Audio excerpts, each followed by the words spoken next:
तर धाराशिवची जागा अजित पवार गटाला कुणी दिली असा सवाल जितेंद्र आव्हाडांनी उपस्थित केलाय।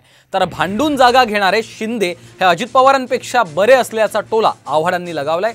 दरम्यान दुसऱ्याच्या पोरावर आपलं लेबल लावण्याचं काम अजित पवार का करतायत असा खोचक सवाल देखील जितेंद्र आव्हाडांनी विचारलाय। ही जागा ही अजित पवार गटाला दिली कोणी, उमेदवार दिला कोणी? बाहेरच्या घरातली पोरं आणून घरात वाढवण्याची कुठे नवीन सवय लागली आहे? अरे तुम्ही तर सांगितलं तरुण पोरं आम्ही निर्माण करू, नवीन नेतृत्व निर्माण करू, बस झालं, हे किती वर्ष हेच चालवणार आहेत? अहो तुम्ही हे म्हणत होता, तुम्ही तरी व्यवस्थित चालवायला हवं। घरातले म्हणजे पक्षातले 2 आणि बाहेरचे 2 असे म्हणून 4 घेतले। अरे कसले 4 घेतले? तुमच्यापेक्षा तर शिंदे बरा।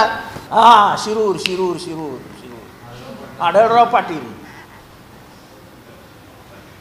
कुठनं आणले? आयात शिंदे गटातनं आमच्याकडे, आणि आमचा पोरगा म्हणजे दुसऱ्यांच्या घरातल्या पोरांना आणून त्यांना स्वतःचं लेबल लावण्याचं काम अजित दादा कशाला करतायत? अरे आपलं काय घर काय सुखाचं नव्हतं का? सगळंच तर मिळत होतं। हे पत्रावळीवर जाऊन बसण्याचं कारण काय होतं? पंचपक्वानांच्या ताटावर बसलेले जाऊन पत्रावळीवर बसले।